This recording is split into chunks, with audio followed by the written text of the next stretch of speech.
IPL താരങ്ങളെ സ്വന്തമാക്കാൻ കോടികൾ എറിഞ്ഞുള്ള മത്സരമാണ് മിക്കപ്പോഴും നടക്കാറ്. അങ്ങനെ സ്വന്തമാക്കിയ ഒരു താരത്തെക്കുറിച്ചാണ് ഇന്ന് പറയാനുള്ളത്. മുൻപ് ആഭ്യന്തര ക്രിക്കറ്റുകൾ മാത്രമായിരുന്നു ടീം ഇന്ത്യയിലേക്ക് യോഗ്യത നേടാൻ താരങ്ങൾക്ക് മുന്നിലുണ്ടായിരുന്ന ഒരു വഴി എന്ന് പറയുന്നത്. എങ്കിൽ പോലും എത്രയോ മികവുറ്റ കളിക്കാർക്ക് അവരുടെ മികവ് തെളിയിക്കാനുള്ള വേദികൾ കിട്ടാതെ വന്നതുകൊണ്ട് മാത്രം രാജ്യത്തിന് വേണ്ടി കളിക്കുകയെന്ന സ്വപ്നം ഒരു സ്വപ്നമായി തന്നെ അവശേഷിപ്പിക്കേണ്ടി വന്നിട്ടുണ്ട് ചിലർക്കെങ്കിലും. അവിടെയാണ് IPL എന്ന് പറയുന്നത് വ്യത്യസ്തമാകുന്നത്. സൂര്യയും റിങ്കുവും യശസ്വിയും ഋതുരാജും ആവേശ് ഖാനും ബിഷ്ണോയും എല്ലാം ടീം ഇന്ത്യയിലേക്ക് എത്തുന്നത് IPL വഴിയാണ്. എന്തിനേറെ പറയുന്നു, നമ്മുടെ സ്വന്തം സഞ്ജു പോലും ഓരോ IPLും ഒരു പിടി പുത്തൻ താരോദയങ്ങൾക്ക് വേദിയാകാറുണ്ട്. അതിലൊരാളാണ് ജാർഖണ്ഡുകാരൻ റോബിൻ മിൻസ്. റാഞ്ചിയുടെ ഗെയിൽ എന്ന് പരിശീലകരാൽ വാഴ്ത്തപ്പെടുന്ന 21കാരൻ റോബിനെ 3.6 കോടി രൂപയ്ക്കാണ് ഗുജറാത്ത് ടൈറ്റൻസ് വാങ്ങിയിരിക്കുന്നത്. വാശിയേറിയ ഒരു വിലപേശലിന് ശേഷമാണ് വാങ്ങിയത്. ജാർഖണ്ഡിലെ ഗുംല ജില്ലയിലെ ആദിവാസി മേഖലയായ തെൽഗോണിൽ നിന്നുള്ളവരാണ് റോബിന്റെ മാതാപിതാക്കൾ എന്ന് പറയുന്നത്. പിതാവ് ഫ്രാൻസിസ് സേവ്യറിന് ആർമിയിലായിരുന്നു ജോലി കിട്ടിയതിന് പിന്നാലെയാണ് അവർ റാഞ്ചിയിലേക്ക് മാറുന്നത്. ഫ്രാൻസിസ് സേവ്യർ ഒരു അത്ലറ്റ് ആയിരുന്നു. അയാൾക്ക് ഒരു ആർമിക്കാരനാകാൻ, ഒരു സൈനികനാകാൻ സഹായമായതും ഓട്ടത്തിലെ മികവായിരുന്നു. തെൽഗോൺ ക്രിക്കറ്റിനോട് വലിയ താല്പര്യമുള്ള ഒരു മണ്ണായിരുന്നില്ല. ഹോക്കി ആയിരുന്നു അവിടെ വേറിറങ്ങിയ ഒരു കളി എന്ന് പറയുന്നത്. എന്നാൽ റാഞ്ചിയിലെ 2K കിഡ്സ് എല്ലാവരും ക്രിക്കറ്റ് എന്ന ലഹരിക്ക് മാത്രം അടിമപ്പെട്ടവരായിരുന്നു. അതിന് കാരണം ഒരേ ഒരു മനുഷ്യനായിരുന്നു, മഹേന്ദ്ര സിംഗ് ധോണി. ക്രിക്കറ്റ് ആ നാടിന്റെ ആത്മാവായി മാറിയിരിക്കുന്നു. സ്വാഭാവികമായും റോബിനും ക്രിക്കറ്റിനെ ജീവിത ലക്ഷ്യമാക്കി മാറ്റി. കുടുംബം അതിനുള്ള എല്ലാ സപ്പോർട്ടും അവന് നൽകി. റോബിന് കിട്ടിയൊരു മഹാഭാഗ്യമുണ്ട്. ചഞ്ചൽ ഭട്ടാചാര്യ എന്ന കോച്ചിന്റെ ശിക്ഷണം. ധോണിയുടെ കുട്ടിക്കാല പരിശീലകനാണ് ഈ ചഞ്ചൽ. ധോണി ടീം ഇന്ത്യയിലേക്ക് ക്ഷണിക്കപ്പെടുന്ന സമയത്ത് റാഞ്ചിയിൽ ആകെ ഉണ്ടായിരുന്നത് ഒരേ ഒരു ക്രിക്കറ്റ് അക്കാദമിയാണ്. ഇന്ന് അതിന്റെ എണ്ണം 15 ആണെന്നാണ് ചഞ്ചൽ ഇന്ത്യൻ എക്സ്പ്രസിന് നൽകിയ ഒരു അഭിമുഖത്തിൽ പറയുന്നത്. റാഞ്ചിയിൽ ഇന്നും ഏറ്റവും ഡിമാൻഡുള്ള വസ്തു വിക്കറ്റ് കീപ്പിംഗ് ഗ്ലൗസുകളാണ്. ഇവിടെയുള്ള യുവ ക്രിക്കറ്റ്മാരെല്ലാവരും പിന്നിലോട്ട് മുടി നീട്ടി വളർത്തിയവരുമാണെന്ന് പറഞ്ഞാൽ അതിശയോക്തി തോന്നേണ്ടതില്ലെന്നും ചഞ്ചൽ പറയുന്നു. റോബിനും വിക്കറ്റിന് പിന്നിലും മുന്നിലും കളിക്കുന്ന ഒരാളാണ്. റാഞ്ചിയിലെ സോണറ്റ് ക്രിക്കറ്റ് ക്ലബിലാണ് റോബിൻ പരിശീലനം തേടിക്കൊണ്ടിരിക്കുന്നത്.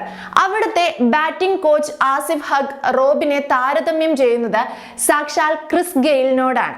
ഇടംകയ്യൻ ബാറ്ററായ റോബിനെ റാഞ്ചിയുടെ ഗെയിൽ എന്നാണ് എല്ലാവരും വിളിക്കുന്നത്. സിക്സുകൾ പായിക്കുന്നതിലാണ് റോബിന് കൂടുതൽ താല്പര്യം. റോബിൻ മഹിയെ ഓർമ്മിപ്പിക്കുന്നു എന്നാണ് ചഞ്ചൽ പറയുന്നത്. 3 മുതൽ 7 വരെയുള്ള ഏത് പൊസിഷനിലും അവന് ബാറ്റ് ചെയ്യിപ്പിക്കാമെന്നാണ് ചഞ്ചലിന്റെ ഒരു ആത്മവിശ്വാസം.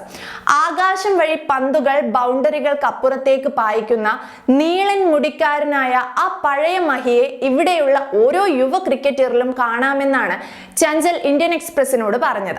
റോബിനെ പോലെ വിക്കറ്റ് കീപ്പർ ബാറ്റർമാരാണ് റാഞ്ചിയിലെ യുവതാരങ്ങളിൽ അധികവും. ഡൽഹി ക്യാപിറ്റൽസ് 7.20 കോടി മുടക്കിയ കുമാർ കുശാഗ്ര ജാർഖണ്ഡിൽ നിന്നുള്ള മറ്റൊരു വിക്കറ്റ് കീപ്പർ ബാറ്ററാണ്. ടീം ഇന്ത്യയിൽ സ്ഥാനമുറപ്പിച്ചിരിക്കുന്ന ഇഷാൻ കിഷനും റാഞ്ചിയിൽ നിന്ന് തന്നെയാണ് വിക്കറ്റ് കീപ്പർ ബാറ്റർ ആയത്. 2 വർഷം മുൻപ് 15.25 കോടിക്കായിരുന്നു ഇഷാനെ മുംബൈ ഇന്ത്യൻസ് സ്വന്തമാക്കിയത്. ധോണിക്ക് പിന്നാലെ ഇഷാൻ ഇന്ത്യൻ ടീമിന് വേണ്ടി കളിക്കുന്നത് ഞങ്ങൾക്ക് കാണാൻ സാധിച്ചു.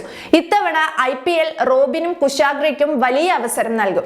ഇവരെല്ലാവരും തന്നെ വിക്കറ്റ് കീപ്പർമാരാണ്, അതുപോലെ അപകടകാരികളായ ബാറ്റർമാരുമാണ്.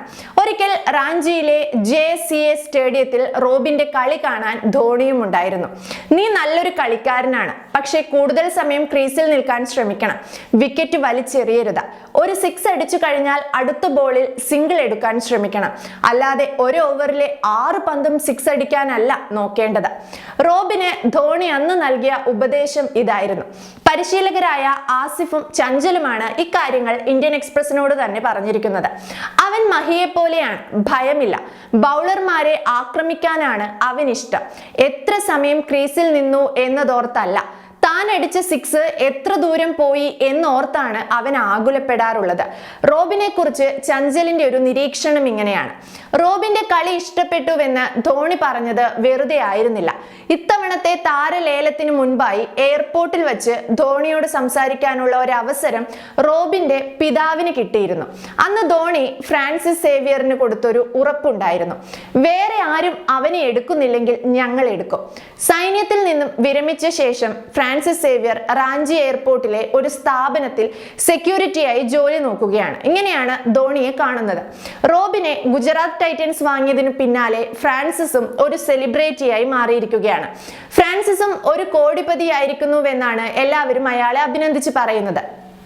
എന്നാൽ മുൻ പട്ടാളക്കാരനായ ഈ 48-കാരന് കോടികളിൽ യാതൊരു ആവേശവും തോന്നുന്നില്ല എന്നാണ് ഇന്ത്യൻ എക്സ്പ്രസിന് നൽകിയ വാചകങ്ങളിൽ നിന്ന് വ്യക്തമാവുന്നത്. റോബിൻ IPL-ൽ കളിച്ചാലും ഞാൻ ഇവിടെ ഈ ജോലി തന്നെ തുടരും. എനിക്ക് 2 പെൺമക്കൾ കൂടിയുണ്ട്, അവരുടെ കാര്യങ്ങൾ കൂടി നോക്കണം. റോബിന്റെ ബിരുദം പൂർത്തിയാക്കണം. ഫ്രാൻസിസിലെ പിതാവിന്റെ ഉത്തരവാദിത്വങ്ങൾ പലതാണ്. ബീഹാർ റെജിമെന്റിന്റെ ഭാഗമായിരുന്നപ്പോൾ ഞാൻ പഠിച്ച 2 കാര്യങ്ങളുണ്ട്: സത്യസന്ധതയും വിശ്വാസ്യതയും. അവ പിന്തുടരണമെന്നാണ് ഞാൻ എൻ്റെ മകനോട് പറഞ്ഞിട്ടുള്ളത്. മണ്ണിൽ കാലുറപ്പിച്ചു നിന്ന് വേണം സ്വപ്നങ്ങളെ പിന്തുടരാൻ. കഠിനാധ്വാനം ചെയ്യുക, 100% അർപ്പണബോധം കാണിക്കുക.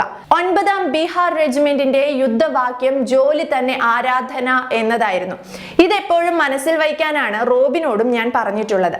മകന്റെ നേട്ടത്തിൽ അഭിമാനം കൊള്ളുന്ന ആ സൈനികന്റെ വാക്കുകൾ ഇങ്ങനെയാണ്: വേറെ ആരും അവനെ എടുക്കുന്നില്ലെങ്കിൽ ഞങ്ങൾ അവനെ എടുക്കും. ഇങ്ങനെയൊരു വാക്ക് ധോണി നൽകിയിട്ടുണ്ടെങ്കിൽ ഉറപ്പാണ് റോബിൻ വരാൻ പോകുന്ന IPL-ലെ സൂപ്പർ താരമാണെന്ന്.